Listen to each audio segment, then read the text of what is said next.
Setelah videonya viral mengkritik kebijakan Pak Deddy Mulyadi, kini Verrel Bramasta dikritik balik sama netizen. Verrel Bramasta kritisi kebijakan Pak Deddy Mulyadi tentang anak-anak yang dibawa ke barak militer. Asap aneh pisan, nah sih tiap-tiap anu teu setuju ka program Bapak Aing atau Kang Deddy Mulyadi rata-rata orang yang dari luar Jawa Barat, yang padahal warga Jawa Baratnya aja tuh setuju sama program-programnya. Dan kebanyakan yang mengkritisi itu adalah elit-elit yang tidak punya solusi. Sebenarnya kita ini bukan tidak mau dikritik, tapi kita sudah muak dengan orang-orang atau manusia-manusia yang bisa mengkritik tanpa memberi solusi.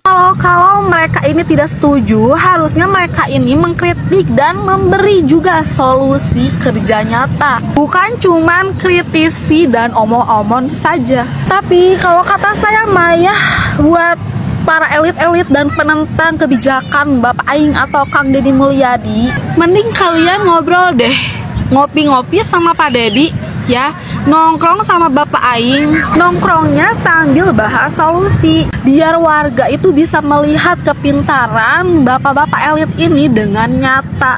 Jika memang tidak setuju dan mempunyai solusi yang lebih nyata, lebih bekerja, kan percuma kalau sekedar bagus aja tapi nggak kerja dan nggak nyata.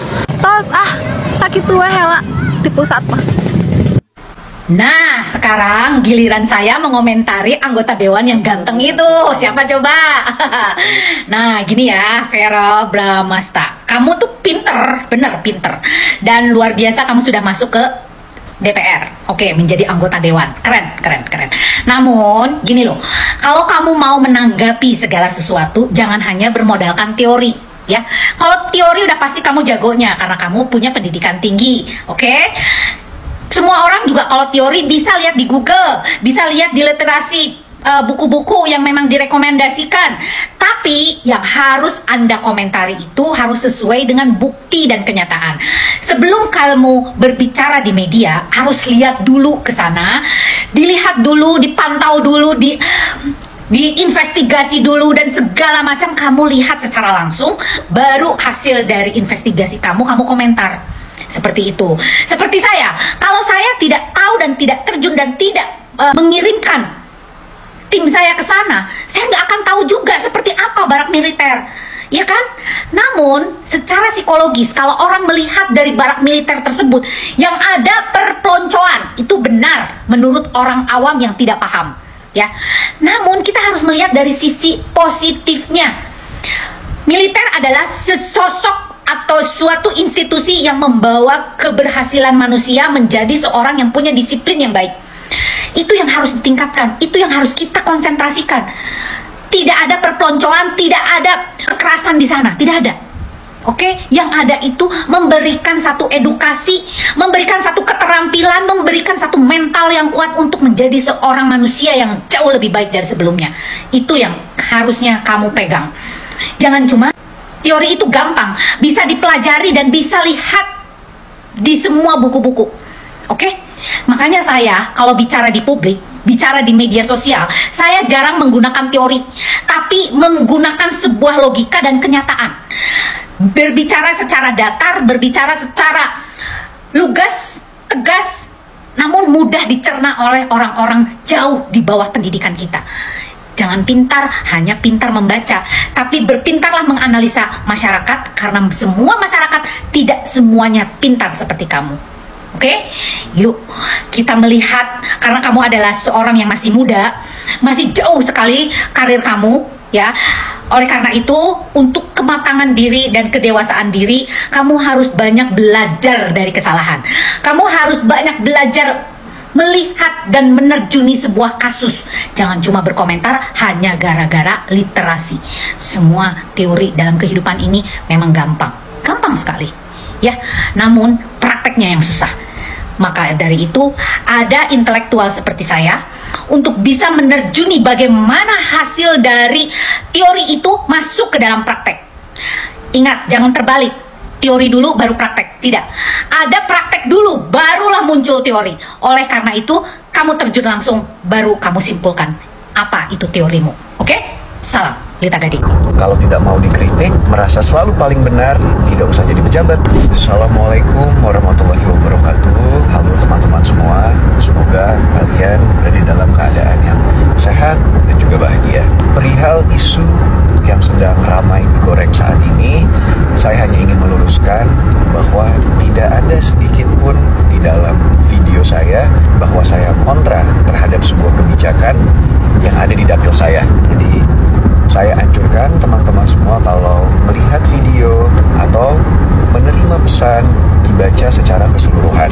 Oleh karena itu, saya sangat mengapresiasi upaya pemerintah daerah untuk menerapkan kedisiplinan dan juga akhlak yang mulia untuk pendidikan karakter siswa-siswi yang sedang mengalami masalah perilaku. Pada prinsipnya, saya hanya ingin menyuarakan suara mereka yang memiliki pandangan berbeda mengenai program yang ada di dapil saya. Ambil saja itu sebagai bahan pertimbangan. Koreksi dan sempurnakan programnya.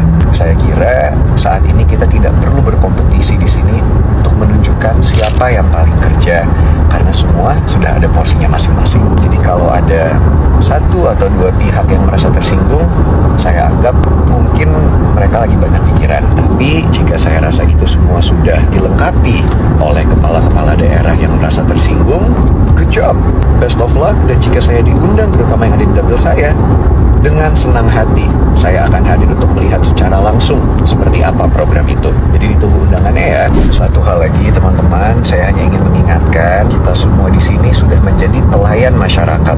Apapun lini dalam trias politikanya, baik kita di eksekutif, di legislatif, ataupun di judikatif. Saya sebagai anggota DPR RI memiliki tupoksi saya. Salah satunya adalah mengawasi jalannya pemerintahan, baik pemerintah pusat ataupun sampai ke pemerintah daerah. Jadi saya juga berharap bagi teman-teman yang sekarang sudah menjabat atau menjadi pejabat untuk tidak anti kritik terhadap siapapun, baik masyarakat ataupun wakil rakyat, yang memang tugas kita adalah mengawasi jalannya pemerintah. Karena saya rasa ini untuk kita semua. Saya tidak menyindir satu atau dua pihak. Sebagai pelayan masyarakat, kita harus siap dikritik. Kalau tidak mau dikritik, merasa selalu paling benar, tidak usah jadi pejabat. Have a good day semuanya. Assalamualaikum warahmatullahi wabarakatuh. Ngeri, anjing ngeri.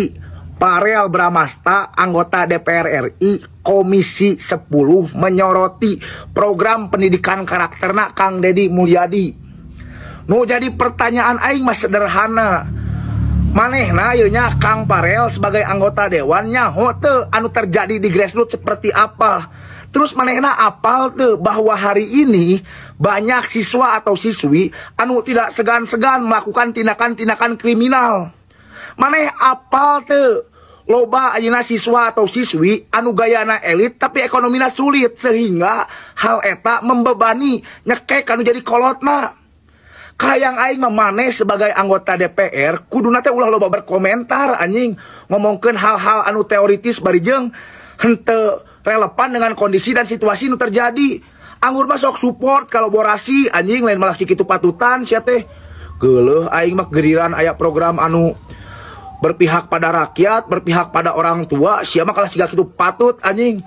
Rujit dengan itulah kritikan-kritikan yang dilontarkan buat Farel itu lah.